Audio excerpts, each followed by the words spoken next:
Thanks to an abundance of technologies and other people, we can easily pinpoint our exact locations. In this day and age, it's hard to truly get lost, though there are still some not-so-Wi-Fi rich corners of the Earth where things like Google Maps aren't practical. Take, for example, rural Siberia. When a girl planned an afternoon's walk across the Russian tundra, she had no idea just how far off course she would stray. As every passing hour decreased her chances of ever making it back home, she had to fight as hard as she could for survival.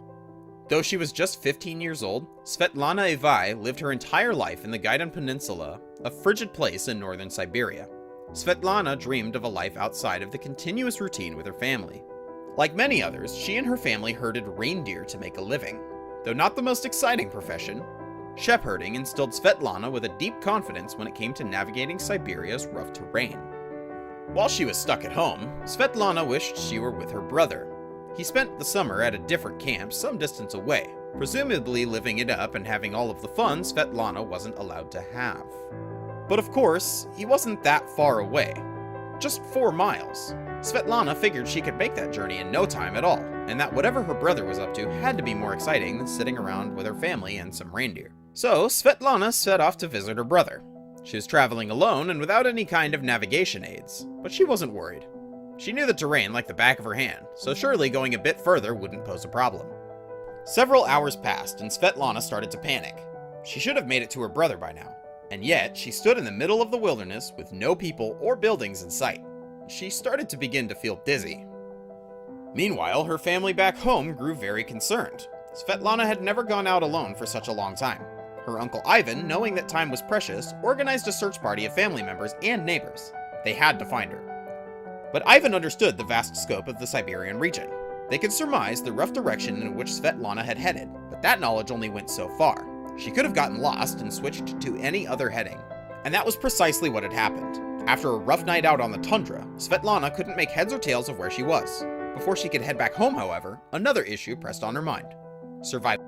Svetlana felt certain help was on the way, but realized it could be a while until anyone arrived.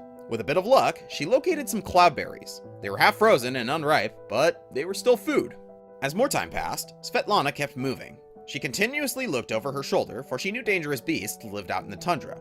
Arctic wolves would usually go after stray reindeer, but they would gladly accept a lost girl as their meal. Night fell again and again. Although daytime temperatures could sometimes reach 80 degrees Fahrenheit, the night air dropped far below freezing. Svetlana shivered herself to sleep as she fought to stay alive. Svetlana grew so weak that she could no longer walk. Nevertheless, the will to survive kept her going. Praying that some help would arrive soon, she began to crawl on her hands and knees. She didn't have much time left. Her uncle Ivan continued the search, but there wasn't any trace of Svetlana, who went missing over 2 weeks before. He had spotted some brown bears, though. Could a bear have hunted her down and dragged her off to its den? Dismayed, Ivan walked around an area just 7 miles from their home. Then, without warning, he spotted a figure on the horizon. It ambled toward him. Without thinking, he ran towards the shape and hoped for a miracle. It was Svetlana. Though her body was battered and bruised and she was emotionally spent, somehow she stayed alive. Ivan resisted the urge to scold her for acting so foolishly and arranged for a physician to examine his niece. Living in such a remote part of the Gaidan Peninsula, Svetlana did not have access to a full medical staff in the immediate vicinity of her home. A helicopter arrived to carry her to a hospital. Once aboard, she shared her incredible story. Nobody could quite believe how Svetlana scraped together the bare essentials out in the wilderness. Though still just a girl, she managed to evade the tundra's many hazards while knowing how to take advantage of its biggest asset: plenty of fresh water. Amazingly, Svetlana seemed pretty healthy. Though she had no shelter and barely any food over the course of 2 weeks, her vitals were pretty steady.